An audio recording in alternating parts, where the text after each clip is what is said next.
दीप जी, मुकाबला किससे समझते हैं? देखिए, अभी पत्रकार साथी कह रहे थे कि इनेलो का गढ़ है। जब गढ़ ही हमारा है तो हमारा मुकाबला किससे होगा?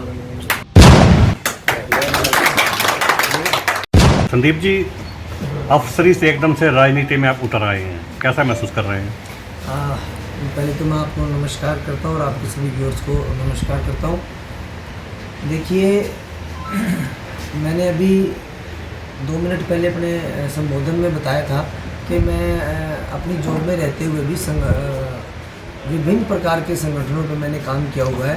तो वहाँ पर भी मैं किसी न किसी सोशल एक्टिविटीज़ में काम करता रहता था, जिससे जनता में जुड़ाव रहे, अपना कर्मचारियों के जुड़ाव रहे। तो मैं ऐसी सोच पहले से थी, और जब इंडियन नेशनल लोकदल पार्टी ने मुझे इस चीज़ का मौका दिया तो मैंने तुरंत प्रभाव से अपना निर्णय किया कि मैं तुरंत प्रभाव से अपनी सरकारी जॉब से उसी टाइम रिजाइन किया। आपके दादाजी 2 बार विधायक रहे, आपके पिताजी ने भी विधानसभा का चुनाव लड़ा, कहीं ना कहीं राजनीति का अनुभव है आपको? देखिए, राजनीति हमारे खून में है। सन 1952 से 57 तक मेरे दादाजी स्वर्गीय श्री फकीर चंद जी विधायक रहे। जब उस टाइम हरियाणा नहीं होता था, ये जॉइंट पंजाब हरियाणा हिमाचल होता था। और मेरी मम्मी भी, जो मेरे माताजी जो हैं, वो भी राजस्थान से आते हैं, और उनके भी जो परदादा जी थे स्वर्गीय श्री धर्मपाल पवार जी, वो भी राजस्थान गवर्नमेंट में, मतलब राजस्थान सरकार में विधायक रह चुके हैं। तो पॉलिटिकल फैमिली पहले से ही है।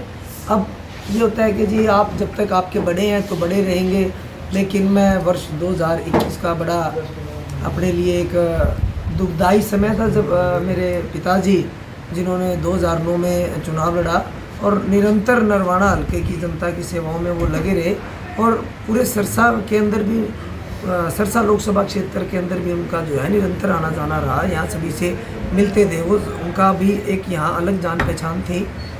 तो एकदम से तो नहीं आया, ठीक है मैं आया, लेकिन राजनीति मेरे लिए कोई नई चीज़ नहीं है, क्योंकि मुझे मेरे पीछे से ही मेरे परिवार से मुझे मिली है, मेरी शिक्षा में। राजनीति की बात करें, आपकी जो पारिवारिक पृष्ठभूमि है कांग्रेसी की रही है, आप इनेलो में कैसे विश्वास जिता पाए? देखिए, मैं आपको एक बात बताता हूँ। जब भी कोई भी प्रत्याशी किसी भी पार्टी से चुनाव लड़ता है, तो वो चुनाव लड़ने के बाद पहली बात तो वो कोई भी प्रत्याशी हारने के लिए चुनाव नहीं लड़ता। कोई बात नहीं, 2009 में पिताजी ने चुनाव लड़ा, वो हार गए, लेकिन उन्होंने अपनी हिम्मत नहीं हारी। निरंतर 5 साल उन्होंने पार्टी के लिए निस्वार्थ भाव से सेवा की, लेकिन पार्टी ने कभी पिताजी को वो मान सम्मान नहीं दिया जो जिस हिसाब से मेरे पिताजी पार्टी की सेवा करते थे। लेकिन 2014 में ही चौधरी वीरेंद्र सिंह जी के साथ पिताजी ने बीजेपी ज्वाइन करी, उन्होंने टिकट नहीं दिया। कोई बात नहीं, पिताजी ने फिर 5 साल जो है ना सेवा करी, 19 में फिर टिकट काट दिया। मैं आपको ये बताना चाहूँगा कि मैं एकदम से क्यों आ गया, ये मैं आपको विस्तार में बताऊंगा। लेकिन उससे पहले मैं आपको ये बताऊंगा, जो भी आपके साथ जब चलता है, क्योंकि जब आप किसी भी चुनाव की तैयारी करते हैं, राजनीति में जब आप कदम रखते हैं, तो आपके साथ दल बल चलता है, आपके साथ आपके समर्थक होते हैं, आपके सपोर्टर होते हैं, पार्टी के कार्यकर्ता होते हैं। लेकिन जब आपकी टिकट कटती है और आपकी जगह किसी दूसरे को टिकट दे दी जाती है, जो मतलब कि एकदम से नया होता है या आ जाता है, तो वहाँ पर उस टाइम जो समर्थक होते हैं उनके लिए कहीं ना कहीं बड़ी मन टूटने वाली स्थिति हो जाती है, कहीं ना कहीं उनका दिल टूटता है। तो मुझे यहाँ पर पार्टी में मान सम्मान मिला, इसलिए मैंने INLD को ज्वाइन किया। और जैसा कि मैंने आपको पहले ही बताया कि चौधरी अभय सिंह चौटाला जी ने मुझसे एक ही बार पूछा था, आप इस्तीफ़ा दे देंगे? मैंने कहा था जी मैं दे दूँगा, आप मुझे जैसे टिकट देंगे मैं अगले दिन अपना इस्तीफ़ा दे आऊँगा। और जैसा मैंने उनसे कहा था, मैंने अगले दिन अपना इस्तीफ़ा दे दिया। नौकरी मिलना बड़ा मुश्किल रह जाता है, परिवार ने इतराज़ नहीं जताया इस्तीफा देने में? किसका परिवार जो है इतराज़ नहीं जताता? सभी का परिवार इतराज़ जताता है। आपके परिवार ने जताया क्या? नहीं जताया, लेकिन सबको मनाया, सब जब राजी हुए तभी ये निर्णय लिया गया। अब बिना ऐसे नहीं, हम 4 भाई हैं और मैं सबसे छोटा हूँ, मेरे से बड़े 3 भाई हैं। सिरसा की बात करें, चौटाला परिवार का गढ़ माना जाता है, कहीं ना कहीं संदीप लोट को फ़ायदा होगा उसका? बिल्कुल होगा, क्यों नहीं होगा। सिरसा लोकसभा और हिसार भी जो है इंडियन नेशनल लोकदल का गढ़ रहा है, तो क्यों नहीं फ़ायदा होगा, मुझे ज़रूर फ़ायदा होगा। और मुझे पार्टी के इतने जो सभी हमारे मजबूत जो पार्टी के लिए समर्पित कार्यकर्ता हैं, तो कहीं ना कहीं मुझे लाभ तो ज़रूर प्राप्त होगा। किन मुद्दों को लेकर है जनता के बीच में जाएंगे संदीप जी? देखिए, मैं आज की तारीख में आपसे यही कहूँगा, इंडियन नेशनल लोकदल पार्टी का जो एजेंडा है, किसान का मेरे वर्ग को लेकर, युवाओं को लेकर, महिलाओं को लेकर के जो उनका एजेंडा है, कर्मचारियों को लेकर के, मैं उन्हीं एजेंडों पर काम करूंगा और उन्हीं योजनाओं को लेकर के भविष्य में चलूँगा। कल को जनता आप पर विश्वास कर आपको देश की सबसे बड़ी पंचायत में भेज देते हैं। अफसरी वाला जो स्वभाव रहता है असल में, और अब आप एक जनमानस बनकर घूम रहे हैं, अफसरी बनकर काम करेंगे, नेता बनकर काम करेंगे? मैं आपको अभी बताया कि मैं खुद संगठनों में काम कर चुका हूँ। अफसरी तो जब मैं अफसरी लाइन में था, मेरे में जब भी नहीं थी। मेरी शुरू से एक आदत रही है, मैंने कभी अपने किसी भी क्लास 4 एम्प्लॉय में भी, चाहे वो पीएन हो, स्वीपर हो, या मेरे नीचे जूनियर इंजीनियर्स काम करते थे, मैंने कभी उनको भी तू कह के बात नहीं करी। तो जब अफसरी में मैंने उस टाइम तू कह के बात नहीं करी। अब तो मैं जनता की सेवा में आ रहा हूँ और मैं कोई दिखावा नहीं करता। मैं अपने सच्चे मन से जो भी चीज़ है, मेरे में कोई फैब्रिकेशन नहीं है, मैं कोई दिखावटी नहीं हूँ। मैं जो कुछ हूँ आपके सामने स्पष्ट हूँ। संदीप जी, सिरसा लोकसभा की बात करें, नशे का गढ़ बन चुका है। जनता को कैसे भरोसा दिलवाएंगे? यदि जनता आप पर विश्वास करती है तो आप नशे के खिलाफ लड़ाई लड़ेंगे? बिल्कुल, नशे के खिलाफ लड़ाई लड़ी जाएगी।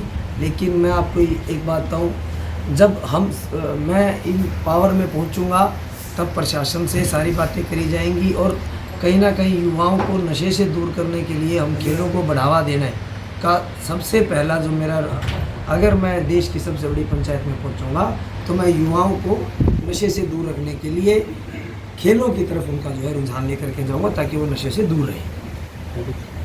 फतेहाबाद की जनता से कोई अपील करना चाहेंगे? मैं फतेहाबाद ज़िले की सारी जनता से यही अपील करना चाहूँगा कि इस लोकसभा चुनाव 2024 में आप मुझे अपार प्यार दें, भारी मतों से जिता करके मुझे देश की सबसे बड़ी पंचायत में पहुंचाएं, ताकि मैं मन से, दिल से और लगन से और सच्चे मन से आप लोगों के लिए काम करूं। संदीप जी, मुकाबला किससे समझते हैं?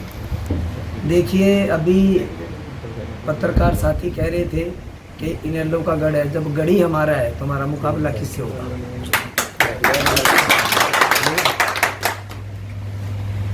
सभा से इनेलो प्रत्याशी संदीप लोढ़ जी पहुंचे हैं। तैयारियां कैसी है पार्टी की?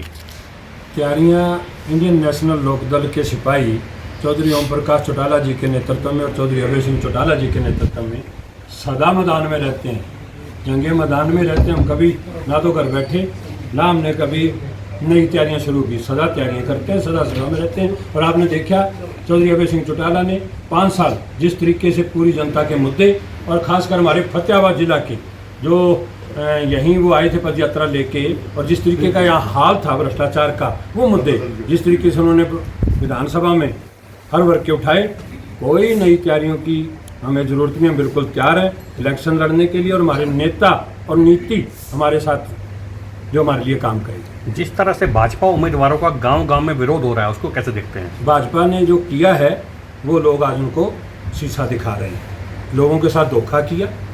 इसी भाजपा को लोगों ने, कांग्रेस ने जो दुर्दशा की थी उसके विरोध में बनाया था, और इस भाजपा ने कांग्रेस से भी बढ़कर लोगों के साथ दुर्दशा की लोगों की।